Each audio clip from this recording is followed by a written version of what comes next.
Hi everyone, Aiden here with etrailer.com. Today we're taking a look at and showing you how to install these Titan Chain V-Bar snow tire chains on our 2019 GMC Sierra 1500. The first thing you want to do for your install is lay the chains out and make sure that nothing's tangled up. These V-Bar style chains especially have a tendency to kind of get twisted up and tangled in themselves because of those V's, so just make sure everything's all good. After that, we want to make sure the V's are face up, away from the tire, and our lever arm here is towards the outside of the tire chain where it's going to be accessible. After that, we can grab it by the middle and drape it over the tire. When you're doing this, be careful to not hit the vehicle, but also keep things centered up front to back as well as side to side. We're going to get these sitting nice and flat the way we want them to. And once you're happy with how they're sitting, we can go to the back to make our first connection. I'd say that's looking pretty good right there. Now around back, on my side, I'm going to have a hook. And on your side, there's going to be a series of free links. Basically, we're going to bring these two ends together and hook them in. You don't necessarily have to go to the very end link here. I'm actually probably going to go for link number 2. And you want to do this in your driveway once or twice just to get a feel for it and find the right link for the correct fitment on your tire. Going to the front,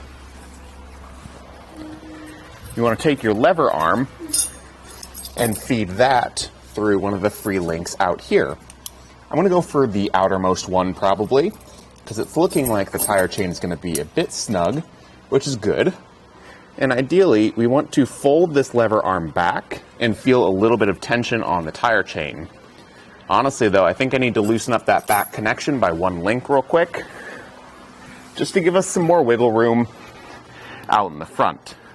And this is why we want to do this in our driveway or garage beforehand, just to get that feel. And then we don't have to make this discovery out in that inclement weather. Now from here, we'll again go to that same outermost link, and as I fold it back, I'm feeling a little bit of tension, which is perfect because it's going to result in a pretty snug fit. From here though, I am going to add a rubber tensioner. These aren't sold with the kit, but we do always recommend adding them just for that added layer of security on your tire chain.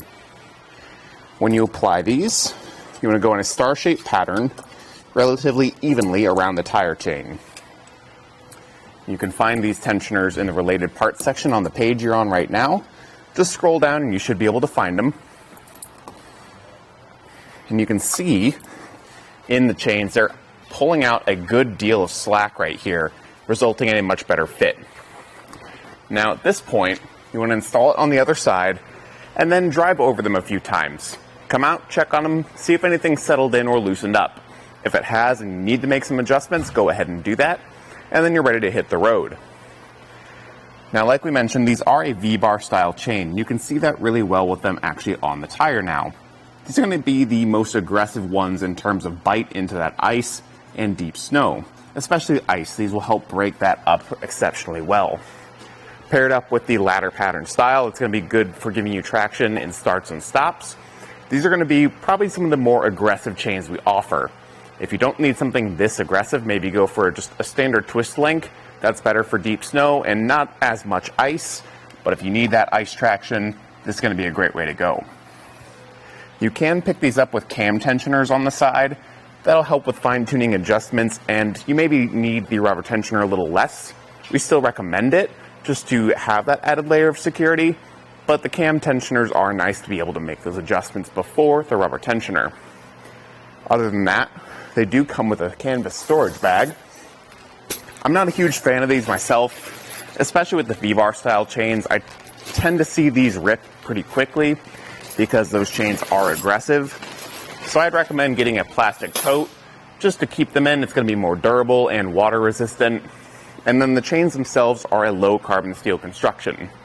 With that in mind, it's going to be a softer steel. So you might notice a bit more wear and tear on these chains compared to a manganese nickel alloy steel.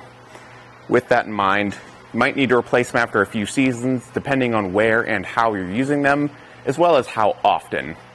With all that in mind though, I think this is going to be a great chain for that deep snow and ice, give you that good traction you're looking for. And if you need something a little less aggressive, be sure to check out the other options on our site. Thanks for watching.